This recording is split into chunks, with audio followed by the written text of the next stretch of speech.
sebagai hamba-hamba yang selalu berusaha untuk taat kepada Allah Subhanahu wa taala. Baik, kita mulai pengajian kita seperti biasanya, kajian rutin PJM Jepang, bedah kitab Aqidatul Awam bersama Ustadz Wahyudi Abdurrahim LCMM. Sebelumnya mari kita buka kajian rutin malam hari ini dengan bacaan basmalah bersama-sama. Bismillahirrahmanirrahim. Baik, selanjutnya tidak perlu berlama-lama, kita langsung serahkan waktu kepada Ustadz Wahyudi untuk melanjutkan bedah kitab Aqidatul Awam kita setiap 2 minggu sekali ini. Silakan Ustadz.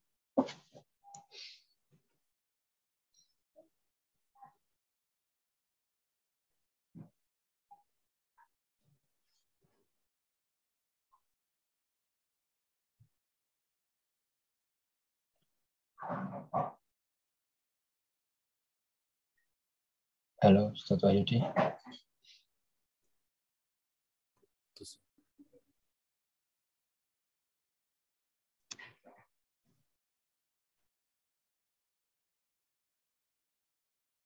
Ustadz Wahyudi. Putus kayaknya Mas Muftai. Kenapa? Mas? Putus ya sepertinya. Baik, bismillahirrahmanirrahim. Assalamualaikum warahmatullahi wabarakatuh. Alhamdulillahirrahmanirrahim. Wassalatu wassalamu ala asyrafil anbiya'i wal mursalin Sayyidina wa maulana Muhammadin wa ala alihi wa sahbihi amma ba'du. Jamaah sekalian yang kami hormati, puji syukur kehadirat Allah Subhanahu wa taala. Pada kesempatan kali ini kita masih diberikan kesempatan untuk sama-sama ngaji bareng. Mudah-mudahan mendapatkan berkah dari Allah Subhanahu wa taala. Salawat berserta salam semoga tetap tercurahkan kepada junjungan kita Nabi Muhammad sallallahu alaihi wasallam. Jamaah sekalian yang kami hormati, pada kesempatan kali ini mungkin kita akan agak santai. Saya mungkin akan ngobrol santai terkait dengan apa yang pernah saya sampaikan di grup Facebook yang ternyata mendapat tanggapan yang luar biasa dari jamaah, dari para pembaca, sehingga nampaknya perlu kita sedikit-sedikit kita ngobrol santai lah. Jadi kalau sebelumnya itu pernah saya sampaikan yang di grup itu yang ramai adalah terkait dengan akidah Muhammadiyah itu sesungguhnya kemana. Karena memang ada semacam tarik-menarik antara Salafi Wahabi di satu sisi dengan Asy'ari di sisi lain. Sering juga muncul persoalan misalnya Muhammadiyah itu akidahnya tidak perlu ditarik ke Asy'ari atau ke Salafi dan lain sebagainya. Nah, ini kalau kita lihat dalam sejarah tarjih itu bab pertama yang dijadikan bahasan oleh para ulama tarjih, majelis tarjih itu kan didirikan tahun 1927 ya. Nah, tujuan daripada pendirian majelis tarjih itu sesungguhnya adalah untuk menyatukan pemikiran keislaman Muhammadiyah. Kalau tarjih sendiri di awal memang fungsinya untuk merojihkan, mencari pendapat terkuat dari berbagai pendapat yang ada. Ar-rojih sendiri sungguhnya juga macam-macam. Rojih itu bisa bimana rojih antar dalil, bisa juga rojih antar madhab. Rojih antar dalil itu maksudnya ketika ada dua dalil yang satu sama lain itu barangkali seakan-akan saling kontradiktif, maka mana yang paling kuat? Nah, itu yang akan diambil. Atau bisa jadi rojih antar madhab, karena setiap madhab itu mempunyai standar sendiri-sendiri untuk merajihkan suatu pendapat. Apa yang dianggap oleh Syafi'i rojih belum tentu menurut Hanafi Hambali rojih, karena standar yang berbeda. Standar itu ada bermacam-macam. Bisa jadi standar itu terkait dengan standar di dalam menilai sebuah nas, hadis. Bisa jadi standar di dalam metodologi ijtihad, usul fikih. Karena pada dasarnya setiap ulama madhab itu punya usul fikih sendiri-sendiri.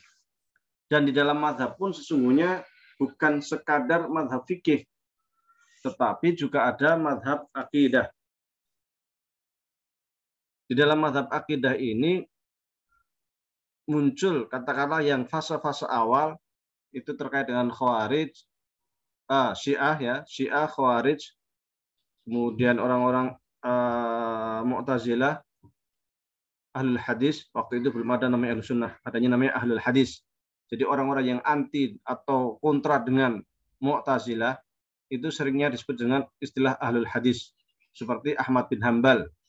Ahmad bin Hambal ini kelompok Ahlul Hadis. Sampai kemudian muncul Imam Asy'ari yang mempopulerkan istilah Ahlus Sunnah wal Jamaah. Sesungguhnya sebelum Imam Asy'ari pun sudah ada letupan-letupan terkait dengan paham istilah Ahlus Sunnah wal Jamaah, tetapi belum begitu populer. Yang lebih populer adalah Ahlul Hadis seperti yang dibawa oleh Ahmad bin Hambal. Ini dalam akidah. Nanti ada Asy'ariyah, Maturidiyah.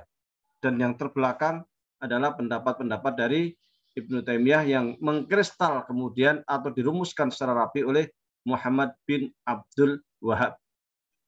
Ketika seseorang itu merumuskan atau seorang ulama itu mempunyai madhab akidah atau fikih, itu adalah rumusan lengkap. Karena yang namanya madhab itu sesungguhnya terdiri dari 4 hal. Madhab itu terdiri dari metodologi, terdiri dari hasil, terdiri dari imam, dan pengikut. 4 ini hal mutlak yang harus ada untuk mendirikan sebuah madhab. Maka kalau kita melihat di dalam akidah seumpama, itu Syiah, mereka punya manhaj sendiri di dalam akidah. Semisal mereka memasukkan imam maksum atau bab imamah dalam ruang lingkup pembahasan akidah.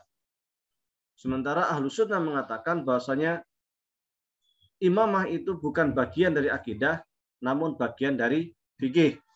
Namun karena orang-orang Syiah memasukkan bab imamah ini dalam bahasan akidah, maka ketika kita mengkaji ilmu kalam, bab terakhir, meskipun itu adalah paham ahli sunnah wal jamaah, mereka memasukkan bab imamah bagian dari bahasan ilmu kalam. Tetapi sesungguhnya ahli sunnah wal jamaah memasukkan bab akidah, bab imamah ke dalam bahasan ilmu kalam itu bukan karena mereka menganggap bahwasanya imamah itu bagian dari akidah, bukan, namun karena mengkanter atau mengimbangi dari pemikiran Syiah yang memasukkan perkara imamah dalam persoalan akidah. Namun demikian, bagi Syiah, mereka yang tidak percaya dengan imamah versi Syiah, mereka tidak dianggap kafir, tetapi tetap dianggap Muslim. Hanya mereka bukan bagian dari Syiah. Beda mungkin dengan Khawarij. Khawarij juga termasuk kelompok Islam yang memasukkan akidah, memasukkan imamah, kepemimpinan dalam bahasan akidah. Hanya memang Khawarij ini lebih ekstrim, di mana ia melihat bahwasanya siapa yang tidak percaya dengan imamah ini atau imamah versi Khawarij ini, maka sering dianggap sebagai orang kafir dan keluar dari Islam. Sehingga mereka juga mengkafirkan Muawiyah, mereka mengkafirkan Ali bin Abi Thalib, dan juga orang-orang yang ikut perang Siffin dan perang Jamal. Itu banyak dikafirkan oleh Khawarij. Karena bagi mereka la hukma illa lillah, itu yang ketika terjadi perjanjian damai antara Muawiyah dengan Sayyidina Ali bin Abi Thalib. Bagi Khawarij, bagaimana bisa damai sementara kalian berdua sudah saling perang, saling bunuh, padahal hukum itu bukan perdamaian, hukum itu mesti hukum Allah. Maka Ali bin Abi Thalib juga sampai mengatakan apa yang disampaikan oleh Khawarij sesungguhnya adalah perkataan yang benar, bahwasanya hukum itu mestinya adalah hukum Allah. Hanya yang dimaksudkan Khawarij adalah hukum Allah sesuai dengan ide pendapatnya kaum Khawarij saja. Sementara selainnya Khawarij dianggap kafir. Ini kan masalah. Sehingga di dalam sejarah Islam, kelompok yang paling banyak sekte perpecahan itu adalah dari kalangan Khawarij. Baik Khawarij ataupun Syiah, ataupun Ahlus Sunnah, ataupun Mu'tazilah, dan lain sebagainya, mereka itu punya tokoh-tokoh. Punya tokoh. Di dalam Syiah itu ada namanya, yang Syiah 12, ada namanya 12 Imam Maksum seumpama. Yang Zaidiyah ada Imam Zaid. Ya kan? Di kalangan Mu'tazilah ada Wasil bin Atta, ada Amr bin Ubaid, ada Al-Jubai dan sebagainya. Para konseptor-konseptor teolog Mu'tazilah. Di Ahlussunnah generasi awal sewaktu masih menjadi Ahlul Hadis, yang paling terkenal adalah Ahmad bin Hambal. Hanya saja Imam Ahmad ini tidak banyak sesungguhnya bergelut di dalam bidang akidah. Bidang akidah ini justru dirumuskan secara rapi oleh Imam Abu Hasan Al-Asy'ari. Kenapa Abu Hasan Al-Asy'ari itu disebut sebagai tokoh ahli sunnah wal jamaah, bukan tokoh-tokoh sebelumnya? Kalau kita lihat sesungguhnya apa yang disampaikan oleh Imam Asy'ari itu sama persis, tidak berbeda dengan apa yang disampaikan oleh Imam Abu Hanifah, Imam Laits, Imam Malik, Imam Hambali, dan lain sebagainya. Tidak ada perbedaan sama sekali. Namun setiap ulama itu memang punya kecenderungan keilmuan masing-masing. Para a'immah seperti Imam Syafi'i, Ibnu Hambal dan lain sebagainya, itu kecenderungannya adalah ke fikih. Bahkan Imam Syafi'i itu sebagai orang yang dianggap sebagai orang pertama yang menulis buku usul fikih dengan kitab Ar-Risalahnya itu. Metodologi ijtihad. Jadi Imam Syafi'i membentuk sebuah bangunan madhab fikih dengan imamnya Imam Syafi'i, usul fikihnya Ar-Risalah, kemudian hasilnya kitab Al-Umum, dan mereka punya pengikut. Tapi tidak terkenal dalam bidang akidah. Beda ketika kita melihat Imam Asy'ari, beliau itu memang konsentrasi di dalam ilmu akidah. Sehingga madhabnya nisbatnya itu kepada Imam Asy'ari. Bukan Imam Syafi'i, bukan Imam Ibnu Hambal, bukan Imam Malik, bukan Imam Laits, bukan Imam Tabari, dan lain sebagainya. Padahal secara akidah itu sama persis, tidak ada perbedaan sama sekali. Namun karena mereka-mereka yang lebih dulu dari Imam Asy'ari ini tidak mempunyai rumusan keilmuan akidah yang terbukukan secara rapi seperti Imam Asy'ari, maka mereka tidak disebut mendirikan madhab di dalam akidah. Beda dengan Imam Asy'ari, beliau mempunyai kitab namanya Usulu Ahli Sunnah wal Jamaah, atau cetak biru Ahli Sunnah wal Jamaah, atau prinsip Ahli Sunnah wal Jamaah. Beliau juga punya kitab Al-Lumma'. Beliau juga punya kitab Maqalatul Islamiyin dan lain sebagainya. Ada juga Al-Ibanah. Nah, kitab-kitab ini merupakan rumusan-rumusan di dalam ilmu akidah. Bukan hanya rumusan yang bentuknya itu hasil, tetapi sesungguhnya di dalam rumusan-rumusan ini juga muncul metodologi ijtihad, tetapi di dalam ranah akidah.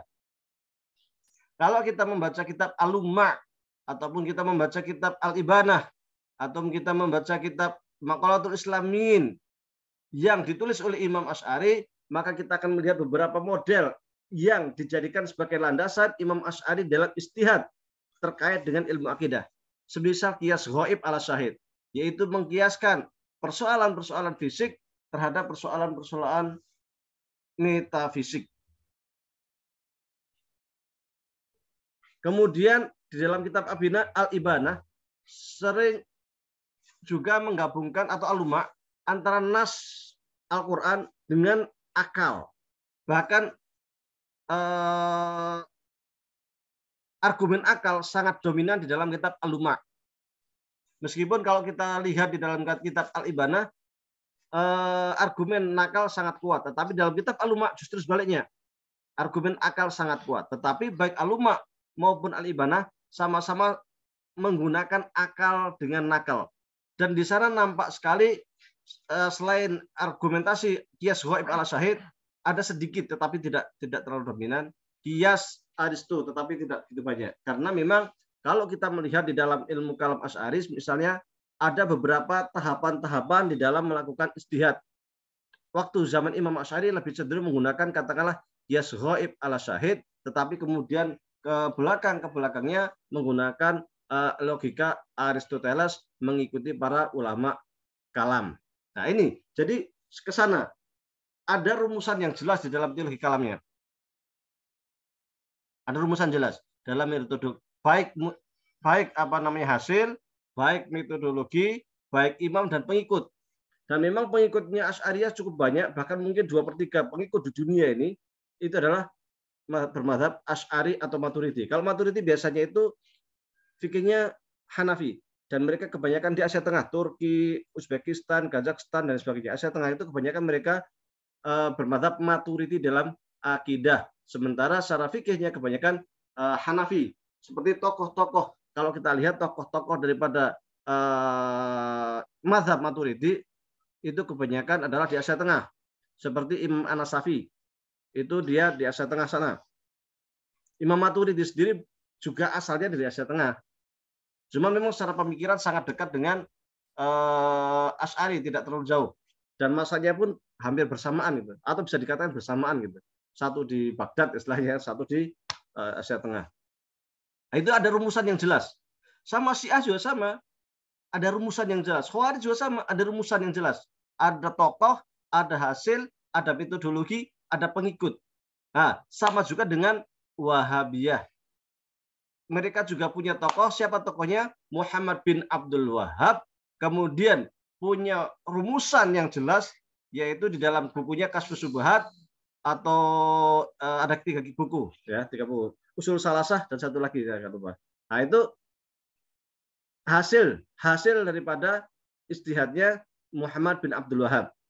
Model metodologi juga ada dengan menggunakan katakanlah epistemnya itu namanya epistem fitrah, di mana dia mengatakan sesungguhnya setiap manusia itu sejak lahir atau sejak di kandungan itu telah bertuhan, telah bertauhid rububiyah. Ada sebagian kalangan yang sering menyamakan antara pendapat-pendapatnya Imam Muhammad bin Abdul Wahhab atau Ibnu Taimiyah dengan Ahmad bin Hambal, karena sering istilahnya itu menisbatkan diri sebagai pengikut mazhab salaf. Kalau kita lihat sesungguhnya antara Ibnu Taimiyah itu luar biasa ya, seorang tokoh ulama besar yang sangat ensiklopedis, menguasai banyak cabang ilmuwan seperti yang pernah saya sampaikan sebelumnya. Itu banyak sekali perbedaan antara ide-ide atau pendapat-pendapat Ibnu Taimiyah dan Muhammad bin Abdul Wahhab dengan Ahmad bin Hambal, sehingga ketika ada orang yang menisbatkan pendapat-pendapat Ibnu Taimiyah itu sesungguhnya adalah Safali Hambali, secara akidah itu tidak tepat. Kalau secara fikih ke Hambali memang benar bahwasanya Ibnu Taimiyah itu Hambali. Adapun Muhammad bin Abdul Wahhab ini kontroversi secara fikih, karena beliau itu sering meminta kepada pengikutnya untuk ar-ruju' ilal Qur'an wa sunnah, kembali langsung ke Al-Qur'an dan sunnah. Maka pada pertemuan sebelumnya pernah saya sampaikan terkait dengan perbedaan antara Taimiyah dengan Wahabiyah. Ibnu Taimiyah ini lebih ensiklopedis dan secara fikihnya jelas bermadzhab Hambali, meskipun di dalam beberapa persoalan menyelisihi pendapat mazhab Hambali, seperti terkait dengan persoalan talak, di mana mazhab Hambali mengatakan ketika di satu tempat seorang suami mengatakan kepada istrinya antitolik 3 kali, maka dianggap itu jatuh talak 3. Sementara bagi Ibnu Taimiyah itu talak 1 saja. Di mana perbedaan antara Taimiyah dengan Hambali ya? Di antara perbedaannya adalah terkait dengan persoalan akidah, memahami teks hadis-hadis mutawatir. Bagi Ibnu Taimiyah dan Wahabiyah itu untuk urusan akidah hadis ahad pun bisa. Sementara bagi ulama sebelumnya, jumhur ulama atau mayoritas sebagian besar ulama untuk persoalan akidah itu hanya menggunakan hadis-hadis yang sifatnya qat'i atau mutawatir, Quran atau hadis mutawatir. Kenapa demikian? Karena sesungguhnya persoalan akidah itu adalah persoalan prinsip, di mana ketika kita menyelisihi persoalan prinsip, jatuhnya adalah ke kafir. Maka agar kita tidak mudah mengkafirkan orang, menganggap orang keluar dari Islam, maka yang dijadikan pedoman hujjah di dalam persoalan akidah adalah hadis yang mutawatir saja. Adapun hadis ahad hanya dijadikan sebagai penguat atau perinci atau menerangkan terhadap hal yang sudah sifatnya qat'i. Implikasinya apa? Implikasinya adalah jika ada orang-orang yang tidak percaya kepada nas-nas qat'i terkait dengan akidah, baik Quran atau Sunnah, itu implikasinya dia kafir. Semisal orang yang tidak percaya dengan hari kiamat, itu jelas Al-Quran sudah memberikan keterangan sangat banyak ayat-ayat Al-Quran terkait hari kiamat. Kalau ada orang yang menolak hari kiamat, jelas itu kafir. Adapun keterangan-keterangan tanda-tanda hari kiamat itu kebanyakan hadis ahad. Ketika orang yang tidak percaya dengan katakanlah Imam Mahdi, Imam Mahdi ini khilaf ya, karena ada yang mengatakan ini hadisnya sampai mutawatir, tapi ada yang mengatakan tidak nyampe mutawatir. Seumpama nih, ini kan masih perdebatan nih antara yang bilang mutawatir atau enggak dan sebagainya. Katakanlah ini hadis ahad, katakanlah. Maka mereka yang tidak percaya dengan Imam Mahdi tetap dianggap muslim. Atau terkait dengan dabah yang keluar dari bumi, yang nanti akan berbicara, mampu bisa berkomunikasi dengan manusia. Ketika ada yang nggak percaya dari dabah itu, karena dianggap itu hadis ahad, maka dia tidak kafir. Tetapi ketika dia tidak percaya dengan prinsipnya yang sudah mutawatir, sudah qat'i, yaitu terkait dengan hari kiamat itu sendiri, otomatis dia kafir. Sesungguhnya jumhur ulama, termasuk dari kalangan Asy'ariyah, menggunakan hadis mutawatir sebagai pegangan akidah itu untuk bersikap sangat hati-hati. Karena jika ada seorang muslim 100, istilahnya ada seorang muslim punya 100 sifat, di mana 100 sifat itu 99 sifat itu dia itu dianggap kafir, tetapi ada satu sifat yang dia itu dianggap muslim, maka kita mengambil yang satu itu, yang muslim itu. Sementara yang 99 yang dianggap kiranya itu menuju kafiran dicoret. Kita ngambil yang muslim, karena itu saking hati-hatinya. Kenapa demikian? Karena terkait muslim kafir ini bukan persoalan sederhana. Implikasinya sangat banyak. Semisal dia tidak boleh menikahi laki-laki perempuan muslimah, dia tidak nanti ketika seorang kafir itu meninggal tidak bisa memberikan hak waris, tidak bisa dikuburkan di kuburan orang muslim, dan lain sebagainya. Jadi implikasi kafir itu tidak sembarangan, tidak sederhana. Bahkan dalam kondisi tertentu, kafir itu bisa dijadikan sebagai hujah untuk dia dihukum mati.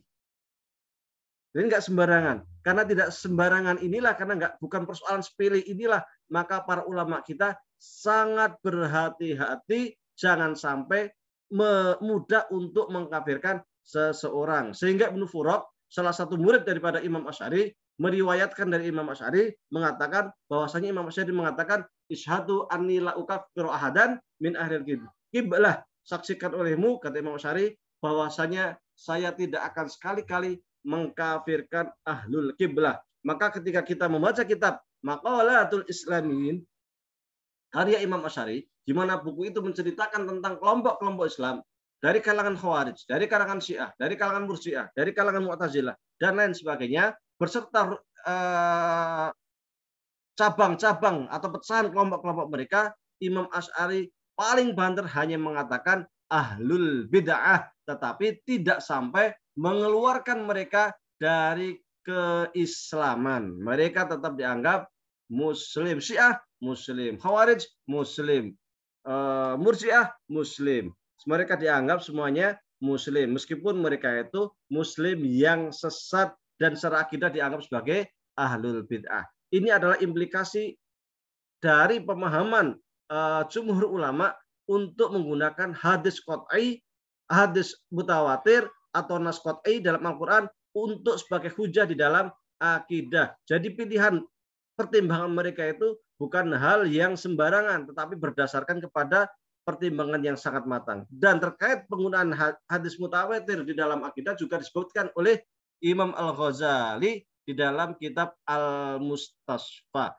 Namun kemudian Ibnu Taimiyah dan juga Muhammad bin Abdul Wahhab itu berpendapat bahwasanya hadis ahad pun itu dapat dijadikan hujah dalam persoalan akidah. Dan ini implikasinya sesungguhnya sangat luar biasa karena mudah untuk kemudian mengkafirkan orang lain, mengeluarkan kelompok lain yang berbeda pendapat dengan mereka sebagai kelompok yang musyrik, yang kafir, yang ahlul bid'ah dan lain sebagainya. Jadi implikasinya cukup besar.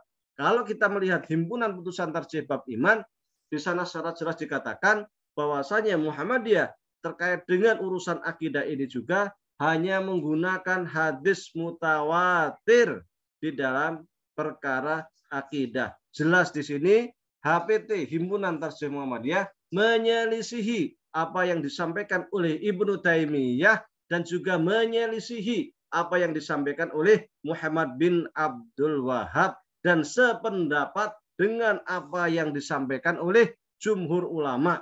Sesungguhnya terkait dengan hadis mutawatir dalam akidah itu bukan hanya diakui oleh ulama-ulama ahlu sunnah wal jamaah, namun juga oleh ulama-ulama lain di luar ahli sunnah wal jamaah, termasuk Syiah, termasuk lain-lain, kecuali dari kelompok Wahabi atau ulama-ulama Wahabi. Ini kemudian kalau kita lihat di sini jelas perbedaan antara Ibnu Taimiyah, Muhammad bin Abdul Wahab dengan HPT Muhammadiyah dan juga perbedaannya dengan jumhur ulama. Muhammadiyah lebih berpegang kepada hadis mutawatir. Yang kedua, kalau kita melihat bahwasanya jumhur ulama, hampir semua ulama kalam itu berpendapat bahwasanya alam raya ini sifatnya hadisun. Apa itu hadisun? Ciptaan. Maksudnya ciptaan apa? Bahwasanya alam raya ini muncul dari ketiadaan. Jadi sebelumnya itu tidak ada apapun, kosong, kholak, kemudian Allah menciptakan dengan kehendak Allah kun fayakun, maka muncullah alam raya ini dari ketiadaan murni karena iradah ilahiyah. Maka ketika kita membaca himpunan putusan tarjih bab iman, dikatakan bahwasanya alam raya ini sifatnya hadisun. Khuliqat minal adam. Diciptakan dari ketiadaan. Namun ketika kita melihat pendapat Ibnu Taimiyah, dia mengatakan bahwasanya ada teori yang dia sebut dengan al-hawadis la awwalalaha. Al-hawadis la awwalalaha. Yaitu ciptaan yang tak bermula. Apa yang dimaksud ciptaan tak bermula?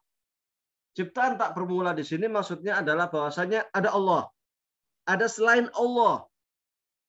Selain Allah itu adalah alam.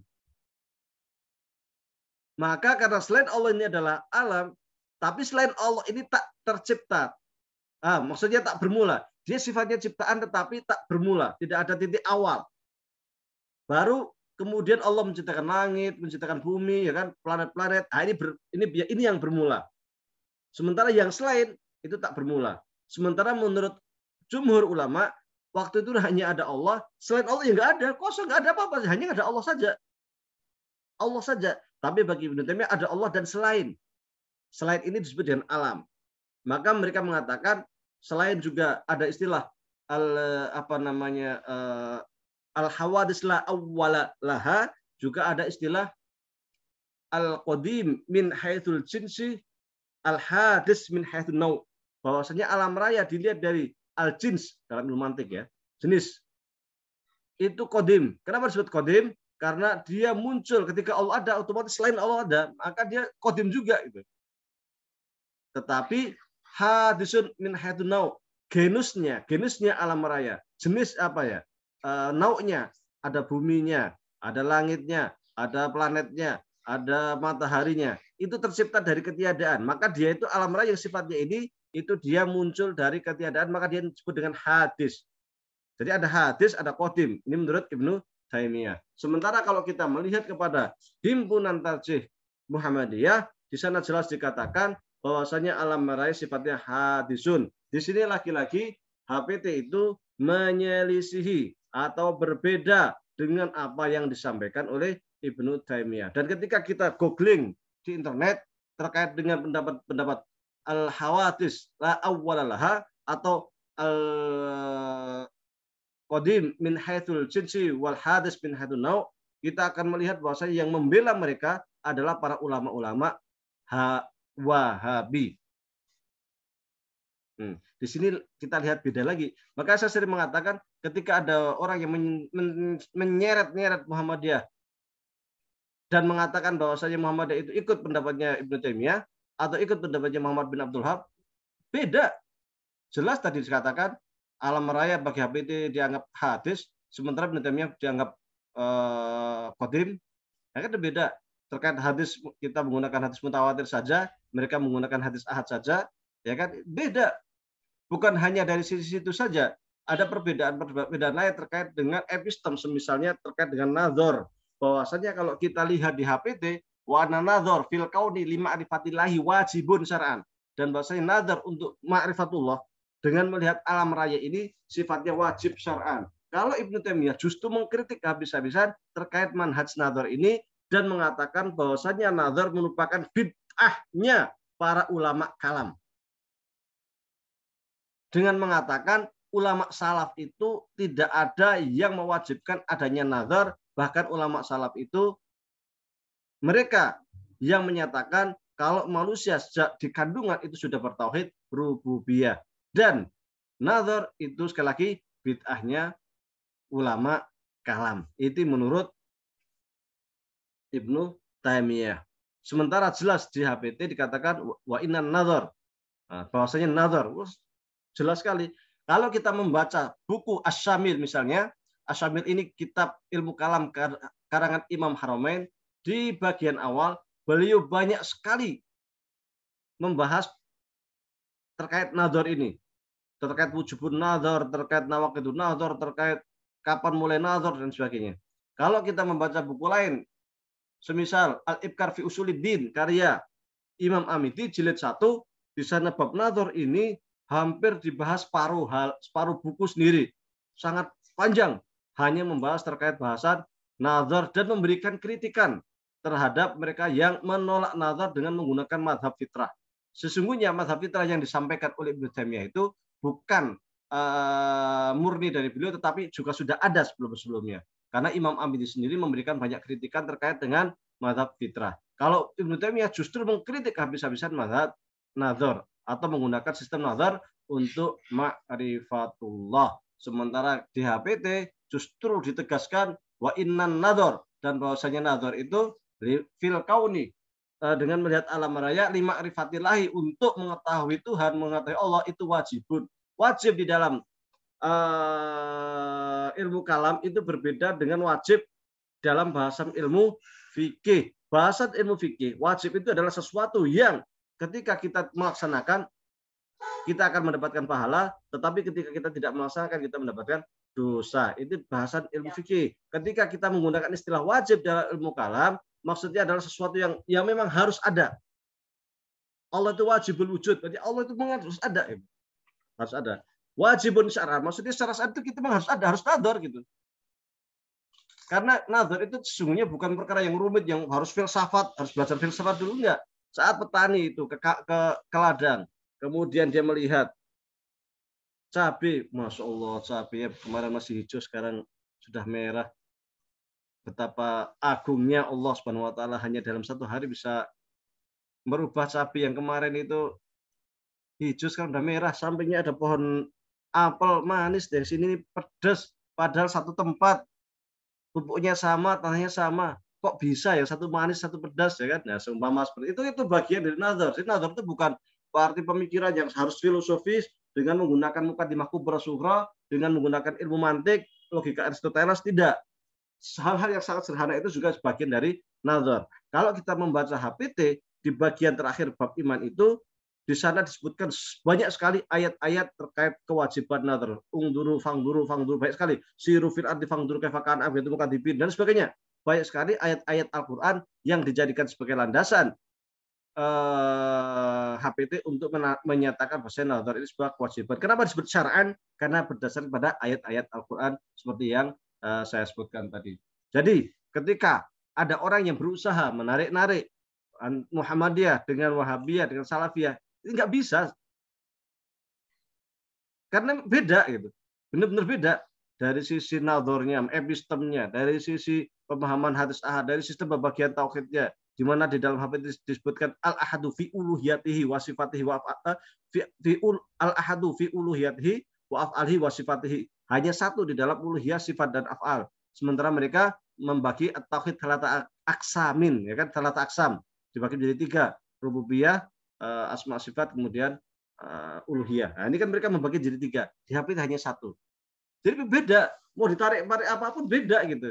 Tetapi justru samanya itu justru di kalangan sama dengan mazhab Asy'ari, mirip semua. Dari berbagai sisi itu mirip. Bukan berarti kita itu menarik-narik HPT untuk ikut Asy'ari, tidak. Tetapi realitanya demikian. Kita berbicara terkait dengan realita teori yang ada di dalam himpunan putusan tarjih. Bukan maksud kita adalah menarik ke sana kemari. Untuk apa? Sesungguhnya kita mengetahui akar persoalan ini. Pertama, setidaknya kita mengetahui jati diri kita supaya kita itu tidak tercerabut dari turos Islam. Bahwa kita ikut ini, ya udah berarti kita jelas apa pijakan kita. Yang kedua, kita bisa jelas ketika ingin mengajarkan akidah kepada jamaah Muhammadiyah baik di AUM, Universitas Muhammadiyah maupun pesantren Muhammadiyah, jelas pegangannya. Ketika pegangannya jelas bahwa Muhammadiyah itu lebih dekat ke Asy'ari, maka yang digunakan ya kitab-kitab Asy'ari untuk dijadikan sebagai pendalaman. Andai kata nggak mau, ya udah langsung aja ke HPT gitu. Bukan justru sebaliknya. Jelas di dalam Majelis Tarjih sudah merojihkan, menguatkan pendapat Asy'ari, tetapi di lapangan yang digunakan adalah buku-buku karya Muhammad bin Abdul Wahab. Ini bertentangan. Dan itu umum sekali buku yang digunakan di pesantren Muhammadiyah ataupun PUTM maupun jamaah-jamaah pengajian itu menggunakan buku Muhammad bin Abdul Wahab. Padahal HPT tidak seperti itu. Bahkan yang mengejutkan adalah ketika saya membaca diktat pesantren Muhammadiyah, sama menggunakan rujukan Muhammad bin Abdul Wahab, dan saya lihat di rumah rojik belakangnya justru HPT tidak dijadikan sebagai rujukan. Tentu ini sesuatu yang sangat aneh, yang kita itu sebenarnya bagian dari Muhammadiyah yang sudah punya rumusan, tetapi justru rumusan-rumusan yang sudah ditetapkan oleh Majelis Tarjih itu justru ditinggalkan dan tidak diterapkan. Baik, kita lanjutkan dengan dialog. Kurang lebih mohon maaf. Wabillahi taufiq. Assalamualaikum warahmatullahi wabarakatuh. Waalaikumsalam warahmatullahi wabarakatuh. Baik, seperti yang terima kasih Ustaz Jazakallah khair buat paparan materinya Aqidatul Awam. Jadi langsung aja, mungkin kalau ada pertanyaan lewat chat kita skip dulu. Kalau ada pertanyaan langsung silakan raise hand. Terus kami persilahkan untuk open mic untuk menyampaikan langsung pertanyaan ke Ustadz.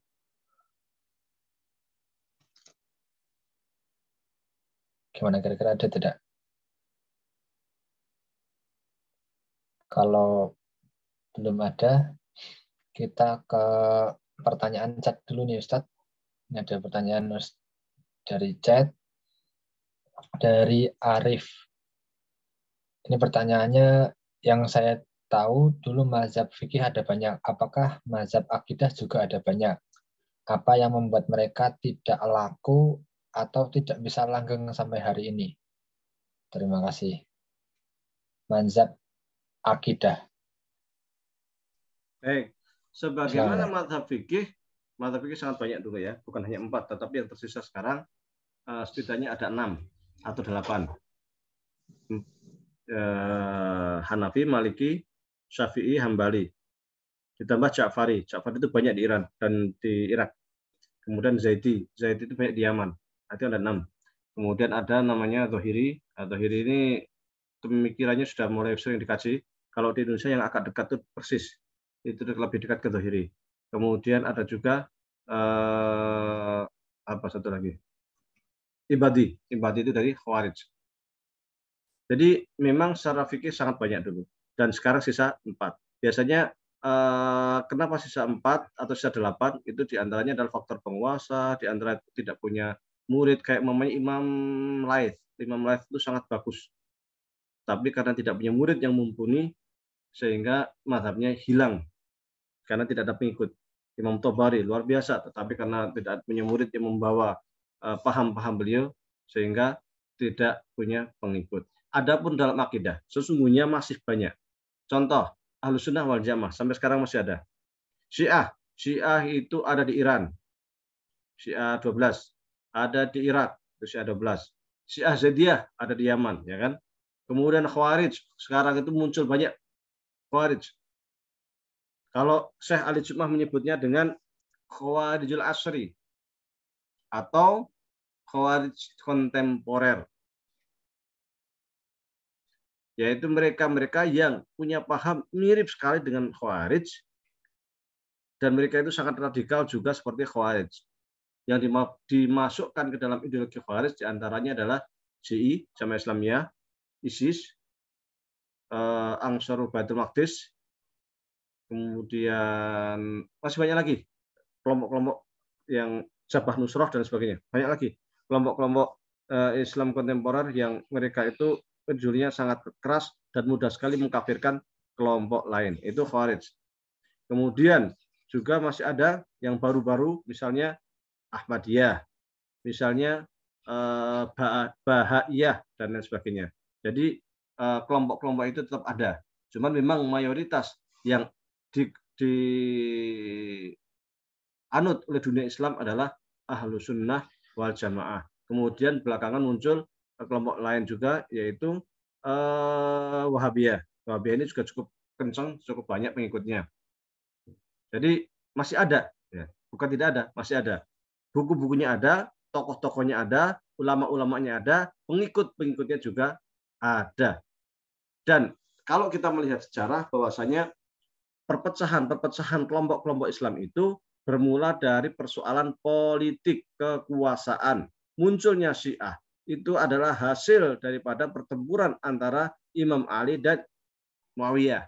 Kemudian munculnya Khawarij itu juga karena tahkim, perjanjian damai lah antara Ali bin Abi Thalib dengan Muawiyah. Kemudian mereka yang tidak setuju dengan kelompok Ali memisahkan diri membentuk kelompok Khawarij. Sesungguhnya kalau kita melihat gerakan-gerakan Islam kontemporer itu, kelompok-kelompok akidah juga sangat terpengaruh oleh politik. Di Timur Tengah, di Irak misalnya, perseteruan antara Saddam Hussein dengan waktu itu ya, dengan kelompok politiknya itu kan antara Sunni dan Syiah itu, perebutan kekuasaan. Saddam Hussein itu kalau nggak ditopang oleh Ahlussunnah, udah tumbang sejak lama itu. Karena sesungguhnya di Irak itu Sittin fil Miyah, 60% di Irak itu Syiah. Maka ketika Saddam Hussein ditangkap, dibunuh ya kan, dihukum mati, otomatis yang berkuasa secara langsung Syiah sampai sekarang ya kan. Nah, ini mereka itu sering berebut kekuasaan gitu. Yang di Suriah juga sama. Jadi mereka itu yang antara Khawarij ya kan. Kalau di Timur Tengah itu 3 kelompok besar yang saling berebut tuh. Syiah, Khawarij, Ahlussunnah. Tambah satu lagi lah Wahabiyah. Ini gesek-gesekan termasuk juga di dalam politik. Nah, harapan kita sesungguhnya adalah jangan sampai gesekan politik berbalut ideologi ini kemudian masuk ke tanah air, karena kita tidak punya sejarah kelam. Yang punya sejarah kelam tentang politik ideologi ini sesungguhnya adalah Timur Tengah, yang mereka itu selalu gesek-gesekan, terjadi perebutan kekuasaan, terjadi upaya-upaya saling mempengaruhi dalam politik sejak zaman Ali bin Abi Thalib sampai sekarang. Bahkan kalau kita lihat perang saudara yang ada di Suriah tidak lepas dari gesekan-gesekan politik ideologi, peninggalan sejarah masa lalu. Barangkali demikian. Wallahu a'lam. Baik, terima kasih Ustaz atas jawabannya. Saya ini ada yang mau tanya langsung? Kalau misal ada, silakan raise hand. Kalau misal tidak, kita lanjutkan pertanyaan dari chat, Ustaz. Ini pertanyaan dari Safrianto. Assalamualaikum Ustaz.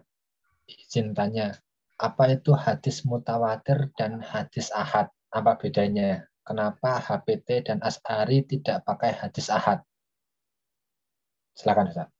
Menurut para ulama, bahwasanya yang disebut dengan hadis mutawatir adalah hadis yang diriwayatkan oleh perawi yang jumlahnya sangat banyak, sehingga antara satu dan orang lain dan lainnya dan perawi lainnya itu tidak mungkin, mustahil mereka itu setuju sepakat terkait persoalan tertentu tersebut. Ini namanya hadis mutawatir. Adapun ada para ulama kemudian memberikan klasifikasi ataupun memberikan standar. Hadis mutawatir itu minimal itu berapa perawinya, perawi dengan jalur yang berbeda ya. Banyak dari saya, kemudian siapa, ini teman saya, kemudian ke siapa, ini temannya lagi siapa. Jalurnya beda-beda. Itu minimal ada 9. Ada yang mengatakan harus ada 9 orang. Kalau udah ada 9 jalur atau lebih disebut dengan hadis mutawatir. Contoh hadis mutawatir adalah terkait dengan innamal a'malu binniyat wa innamal likulli imri'in ma nawa. Itu banyak sekali jalur itu. Jadi itu mustahil antara satu perawi dengan yang lain itu rapat, kumpul, konferensi bareng istilahnya kalau zaman dulu kan ya ada konferensi ya untuk membuat hadis ini. Karena ini dari guru lain, ini guru lain. Adapun hadis ahad itu yang didapatkan hanya 2 orang, 3 orang, 3 jalur, 4 jalur. Nah, apa perbedaannya? Kalau ahad ini masih ada kemungkinan benar atau salah. Jangan-jangan hadisnya dhaif. Jangan-jangan perawi sini lemah. Jangan-jangan sini lemah. Masih. Tetapi kalau banyak, nggak mungkin. Makanya pasti kuat kalau udah saking banyaknya itu. Seperti inna dima'akum waktu haji wada itu Rasulullah juga memberikan wasiat terakhir terkait dengan seorang muslim yang harus menjaga irdnya, kehormatannya untuk tidak saling bunuh. Itu yang menyaksikan berapa? Seluruh umat Islam yang haji pada waktu itu. Kisaran berapa? 200-an ribu lebih. Nah, kalau yang periwayatan 200.000 orang masa bohong? Nah, seperti itu kan. Jadi sudah namanya mutawatir. Tapi kalau yang meriwayatkan hanya 3, 4 itu masih ada, bisa jadi benar, bisa jadi salah. Masih harus diteliti lagi. Itu namanya hadis ahad. Untuk selain akidah terkait fikih. Fikih itu sifatnya dzonni. Fikih sifatnya dzonni itu artinya sesuatu yang bisa benar bisa salah. Maka sebagian besar daripada persoalan fikih itu menggunakan hadis ahad. Hadis mutawatir juga banyak, tapi kebanyakan karena hadis mutawatir juga banyak sebenarnya persentasinya. Itu fikih kebanyakan menggunakan hadis ahad. Tapi kalau akidah itu harus mutawatir. Adapun hadis ahad di dalam akidah itu cukup untuk menjadi penjelas. Kalau kita baca di HP bab iman itu ada hadis terkait dengan hadis Jibril. Mal iman al imanu an tu'mina billah wa malaikati wa kutubi wa rusuli wa bil yaumil akhir, ya kan? Mal Islam, ya kan, dan sebagainya. Itu ada hadis Jibril. Itu hadis ahad. Loh, ini hadis ahad kenapa diterus dijadikan hujah dalam akidah? Itu bukan sebagai bukan sebagai hujah dalam akidah secara independen, bukan, tetapi itu untuk menerangkan terkait hal-hal yang sudah ada landasannya secara qat'i di dalam Al-Qur'an. Contoh terkait iman kepada Allah, malaikatnya, rasulnya itu banyak sekali dalam Al-Qur'an bertebaran dalam surah Al-Baqarah, banyak banget. Adapun hadis ini, ahad ini itu menjelaskan saja, menguatkan saja, taukid saja gitu. Jadi dia tidak dapat dijadikan sebagai hujah secara independen. Beda dengan fikih, boleh jadi hujah secara independen. Tapi kalau untuk kita tidak bisa dijadikan hujah secara independen, dia harus menjadi harus ada harus ada teks Al-Qur'annya yang dapat dijadikan sebagai pijakan sehingga hadis ini sifat menerangkan saja. Atau kalau nggak Al-Qur'an ya hadis lain yang sifatnya mutawatir sehingga hadis sifatnya hanya menerangkan saja, menguatkan saja, memperinci saja. Itu aja. Wallahu a'lam. Baik.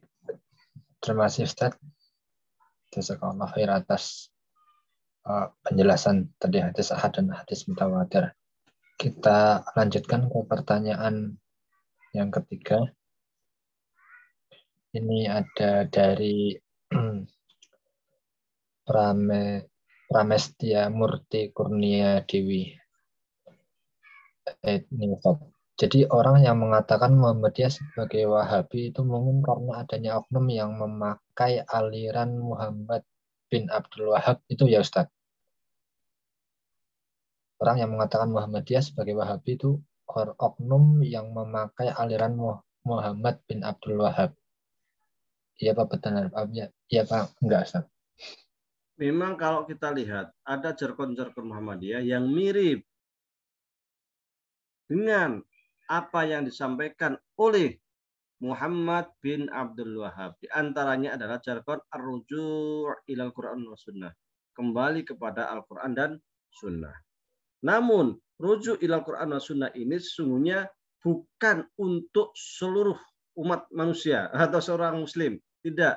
Tetapi rujuk ilal Quran itu maksudnya untuk para ulama saja. Dan ini juga mafhum sebenarnya di kalangan para ulama. Rujuk ilal Quran itu ya untuk ulama saja, orang awam itu ya sifatnya taklid. Keberadaan majelis tarjih itu sebagai bukti bahwasanya rujuk ilal Quran itu hanya untuk para ulama. Orang awam ikut keputusan majelis tarjih. Itu di antara persamaan jargon. Tetapi di dalam prakteknya beda. Bedanya di mana? Bedanya adalah menurut informasi dari Zainud Dahlan. Zainud Dahlan itu sesungguhnya tidak masanya tidak jauh dengan Muhammad bin Abdul Wahab, generasi setelah Muhammad bin Abdul Wahab. Itu mengatakan bahwasanya rujuk ilal Quran dan sunnah yang dipahami oleh Muhammad bin Abdul Wahab adalah siapapun langsung merujuk kepada Al-Quran dan sunnah tanpa harus kembali kepada pendapat ulama mazhab. Sehingga kesannya adalah la mazhabiyah, tidak bermazhab. Sementara ketika kita melihat fatwa-fatwa yang dikeluarkan oleh majelis tarjih, di sana tetap mencantumkan berbagai macam pendapat dari para ulama. Itu yang pertama, rujuk ilal Quran sunnah. Sama jargonnya, tetapi beda di dalam implementasi. Di Muhammadiyah tetap hanya digunakan untuk para ulama dan tetap merujuk kepada pendapat-pendapat ulama. Sementara di kalangan Wahabi justru dia lebih terbuka siapapun rujuk ilal Quran sunnah dan kemudian cenderung la madhabiyah. Sehingga mereka itu cenderung dalam tanda kutip agak anti dengan pendapat-pendapat ulama mazhab. Itu yang pertama. Yang kedua juga terkait dengan pemberantasan bid'ah, khurafat dan lain sebagainya. Nah, cuman mereka sebenarnya lebih syadid, lebih ketat orang-orang Wahabi karena banyak persoalan-persoalan yang sesungguhnya masuk ranah fikih dimasukkan ke dalam persoalan akidah, semisal tabaruk, semisal ziarah kubur dan lain sebagainya, tawasul, itu sungguh fikih, bukan akidah, tetapi mereka masukkan ke dalam akidah sehingga mereka yang melakukan tabaruk, tawasul, kemudian ziarah kubur dan lain sebagainya sering dimusyrikkan. Padahal kalau udah musyrik itu udah nggak boleh dinikahi, nggak boleh macam-macam, implikasinya nggak sederhana itu. Nah, kemudian di Muhammadiyah sendiri memang ada beberapa fase kalau kita melihat sejarah. Fase-fase awal, generasi-generasi tahun 20-an, 30-an, 40-an, 50-an, 60-an, itu masih cenderung kuat dari sisi Asy'arinya. Maka kalau kita lihat HPT itu sangat Asy'ari sekali. Dan kalau Anda membaca buku karya Buya Hamka, judulnya itu 3 buku, 3 jilid. Belajar Akidah Islam itu apa ya? Lupa saya judul bukunya. Ada 3 jilid karya Buya Hamka. Itu sangat Asy'ari sekali. Bahkan ada beberapa buku-buku yang terbitan tahun 30 dari Majelis Tarjih juga tahun 40-an seperti Kitabul Aqaid dan lain sebagainya, itu sangat Asy'ari sekali. Namun kemudian sejak tahun 80-an ke atas, 70-an mungkin masih lah, 80-an, 90-an itu barangkali karena banyak kader Muhammadiyah yang belajar ke Saudi sehingga ketika pulang itu mereka mulai menyebarkan paham-paham Wahabi di Muhammadiyah. Dan saat ini paham Wahabi di Muhammadiyah sesungguhnya sangat kuat dan bisa jadi dari sisi ideologi sangat dominan. Sehingga jangan heran, jangan kaget ketika HPT tidak diajarkan di lembaga-lembaga resmi Muhammadiyah. Dan yang dijadikan sebagai pedoman adalah buku karya Muhammad bin Abdul Wahab. Sampai saat ini baru belakangan muncul adanya kesadaran bahwasanya kita itu bukan mereka, bahwa kita itu beda dengan mereka. Ini baru belakangan setelah beberapa masjid Muhammadiyah dalam tanda kutip direbut oleh mereka, sehingga mereka kemudian setelah menguasai masjid Muhammadiyah membid'ahkan amalan-amalan Muhammadiyah, kemudian juga membid'ahkan ahli majelis tarjih, menyesatkan orang-orang Muhammadiyah juga dan lain sebagainya. Ustadz Muhammadiyah dicoretin dari masjid, ya kan? Baru nyadar kenapa mereka begini, itulah. Tapi sungguhnya ini tantangan tersendiri lah bagi gerakan Muhammadiyah itu sendiri. Jadi memang karena ada beberapa hal-hal tadi sehingga kesannya itu Muhammadiyah ditarik ke Wahabi. Tetapi kalau seperti yang sering saya share di Facebook, sesungguhnya sangat berbeda antara gerakan Wahabiyah Ibnu Taimiyah dengan Asy'ariyah dan juga dengan HPT. Itu berbeda. Jadi ketika kita mau ditarik dari berbagai sisi pun nggak sama gitu. Mau disamakan nggak sama gitu antara HPT dengan Wahabiyah ataupun Taimiyah. Beda. Mau diupak-upak memang berbeda. Sehingga mestinya kita sebagai Muhammadiyah ya kembali sajalah ke HPT Muhammadiyah. Sebagai penguatnya nanti bisa menggunakan rujukan buku-buku akidah karya para ulama mazhab Asy'ari. Wallahu a'lam. Baik, terima kasih Ustaz atas penjelasannya. Ini pertanyaan selanjutnya ini sesuai nih, agak nyambung sesuai dengan pertanyaan sebelumnya. Jadi dari Sufyan ini Ustaz, mohon jelaskan perbedaan, apa yang dari Ali ini, apa yang harus dan mesti dilakukan oleh Muhammadiyah agar tidak dibawa-bawa ke kanan atau ke kiri hingga tetap menjadi diri sendiri sebagai Muhammadiyah. Cukup berpegang kepada keputusan-keputusan yang sudah dikeluarkan oleh Majelis Tarjih. Sehingga waktu saya pulang pun sempat mengisi pengajian kecil-kecilan di tempat saya sampaikan bahwasanya semestinya masjid-masjid Muhammadiyah itu punya perpustakaan dan di perpustakaannya itu harus ada produk tarjih. Produk tarjih itu bukan hanya HPT. HPT itu salah satu dari produk tarjih. Di sana masih ada fatwa, masih ada rekomendasi dan sebagainya, banyak sekali. Bahkan produk-produk yang sudah dimunaskan pun banyak, seperti fikih anti korupsi, fikih air dan lain sebagainya, sangat banyak. Nah, hasil-hasil produk tarjih itu dikaji, dibedah, diperdalam bersama sehingga sebagai upaya kita untuk mengenal produk-produk yang memang berasal dari Muhammadiyah. Karena banyak di kalangan bawah itu, apalagi ustadz-ustadz yang sudah terpengaruh oleh gerakan-gerakan salafi, mereka rujukannya lebih mudah untuk mengambil rujukan dari Saudi, dari Syekh bin Baz, Syekh Utsaimin, dan lain sebagainya, dibanding merujuk langsung kepada ulama-ulama yang ada di Majelis Tarjih. Jadi sosialisasikan produk-produk tarjih dan usahakan Masjid Muhammadiyah itu ada perpustakaan yang memuat di dalamnya adalah semua produk-produk hasil dari Majelis Tarjih dan Tasdid. Wallahu a'lam. Wallahu a'lam. Terima kasih Ustaz. Dan mungkin ini pertanyaan terakhir ini Ustaz. Karena waktunya sudah 10 waktu sini. Ini dari Fitrah Fajrin. Tadi Ustaz katakan bahwa terdapat teks al-ahadu fi al-uluhiyah wa sifatihi wa af'alihi. Berarti dalam HPT hanya menjelaskan tauhid uluhiyah dan asma wa sifat, dan tauhid rububiyah tidak dijelaskan. Mohon penjelasannya. Yang dimaksud di HPT itu adalah al-ahadu fi uluhiyatihi wa sifatihi wa asma'ihi itu maksudnya tauhid itu ya satu kesatuan, tidak jangan dipisah-pisah. Al-ahadu, ahad, satu kesatuan gitu. Entah rububiyah, entah asma wa sifat, entah af'al, satu-satuan. Jangan kemudian dipisah-pisah, karena ketika dipisah akan jadi persoalan. Di antara persoalan yang muncul adalah masa Abu Jahal, Abu Lahab dianggap orang yang lebih bertauhid dibanding orang yang sudah bersyahadat? Kan nggak mungkin. Masa Abu Jahal, Abu Lahab dianggap bertauhid, tapi di satu sisi dia kafir? Kan kontradiksi. Kalau kafir ya kafir, musyrik ya musyrik. Iman ya iman. Tidak bisa kemudian seorang dalam satu waktu dia beriman, bertauhid rububiyah, tetapi di satu waktu juga dia kafir. Itu nggak masuk akal. Ini sesungguhnya yang dihindari oleh jumhur ulama, termasuk Asy'ariyah, termasuk juga himpunan putusan tarjih. Jadi orang itu jelas, kamu muslim, kamu kafir, kan gitu. Jangan sampai kemudian ada orang yang berhala, oh kamu muslim, tetapi secara rububiyah, secara uluhiyah enggak. Ya kan jadi repot, dualisme. Dalam satu orang bisa muslim sama kafir. Nah, kan seperti itu. Nah, jelas di dalam HPT itu maksudnya adalah tauhid itu satu kesatuan, baik rububiyah, asma wa sifat, af'al dan sebagainya itu adalah satu kesatuan yang tak dapat dipisah-pisahkan. Karena ketika ini dipisah menjadi tauhid rububiyah, asma wa sifat, uluhiyah, ini akan banyak sekali muncul berbagai macam persoalan. Wallahu a'lam. Wallahu a'lam. Mas Zat, jazakallahu khair untuk jawaban atas pertanyaan jamaah semuanya. Mungkin sudah tidak ada pertanyaan lagi nih, Ustaz. Cuman karena materinya menarik,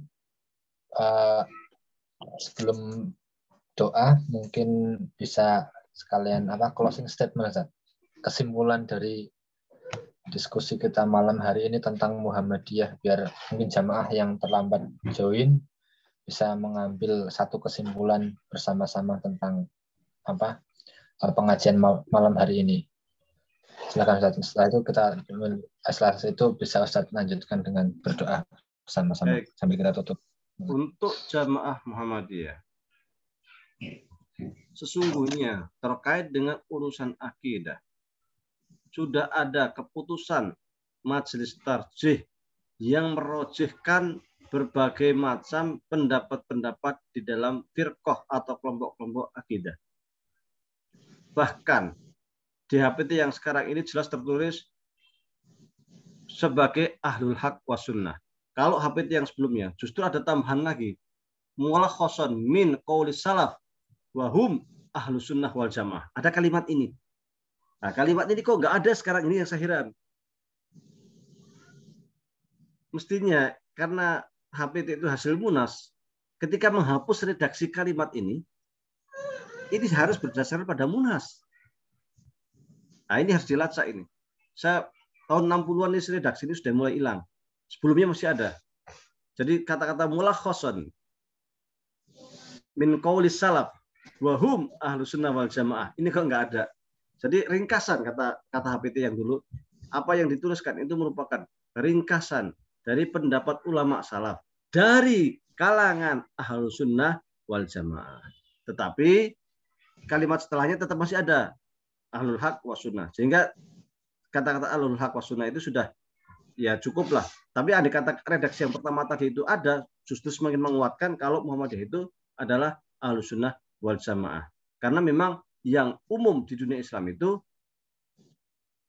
redaksi yang digunakan adalah ahlus sunnah wal jamaah sebagai representasi pengikut Abu Hasan al-Asy'ari. Jarang yang menggunakan istilah ahlul haq wa sunnah. Meskipun itu juga digunakan oleh Imam Al-Ghazali di dalam bukunya, kitabnya Hidayatul Bidayah. Hidayatul Bidayah. Di situ redaksinya mirip dengan yang tertulis di dalam kitab HPT Bab Iman. Baik. Mari kita berdoa, mari kita beristighfar. Astaghfirullahaladzim, alladzi la ilaha illa huwal hayyul qayyum wa atubu ilaih. Astaghfirullahaladzim, alladzi la ilaha illa huwal hayyul qayyum wa atubu ilaih. Astaghfirullahaladzim, alladzi la ilaha illa huwal hayyul qayyum wa atubu ilaih. Allahumma shalli ala sayyidina Muhammadin fil awwalin. Allahumma shalli ala sayyidina Muhammadin fil akhirin. Allahumma shalli ala sayyidina Muhammadin fil mala'il a'la ila yaumiddin. Allahumma rabbana taqabbal minna salatana wa siyamana wa ruku'ana wa sujudana wa tadarru'ana wa takhashana wa ta'abbudana wa tammim tasirana ya Allah ya rabbal alamin. Rabbana zalamna anfusana wa illam taghfir lana wa tarhamna lanakunanna minal khasirin. Rabbana wa la tahmil alaina isran kama hamaltahu 'ala alladziina min qablina. Rabbana wa la tuhammilna ma la taqata lana bihi wa'fu 'anna waghfir lana warhamna anta maulana fansurna 'alal qaumil kafirin. Rabbana hab lana min azwajina wa dhurriyyatina qurrata a'yun waj'al lil muttaqina imama. Rabbana la tuzigh qulubana ba'da idh hadaitana wa hab lana min ladunka rahmah innaka antal wahhab. Rabbana atina min ladunka rahmah wa hayyi' lana min amrina rasyada. Allahumma inna nas'aluka ilman nafi'a wa amalan mutaqabbala wa rizqan halalan thayyiba. Allahumma inna na'udzubika min ilmin la yanfa' wa min qalbin la yakhsha' wa min nafsin la tasba' wa min du'ain la yusma'. Allahumma inna nas'aluka salamatan fid din wa afiatan fil jasadi wa ziyadatan fil ilmi wa barakatan fil rizqi wa taubatan qabla al-maut wa rahmatan 'indal maut wa maghfiratan ba'dal maut. Allahumma hawwin 'alaina fi sakaratil maut wa najjina minan nari wal 'afwa 'inda hisab. Allahumma arinal haqqa haqqan warzuqna ittiba'ah wa arinal batila batila warzuqna ijtinabah. Allahumma irfa'na al-bala' wal waba' wal mihal wa ta'am bi rahmatika ya arhamar rahimin. Rabbana atina fid dunya hasanah wa fil akhirati hasanah wa qina adzabannar. Wa sallallahu ala sayyidina Muhammadin wa ala alihi wa sahbihi wa barik wasallam. Subhanaka rabbika rabbil izzati amma yasifun wa salamun alal mursalin.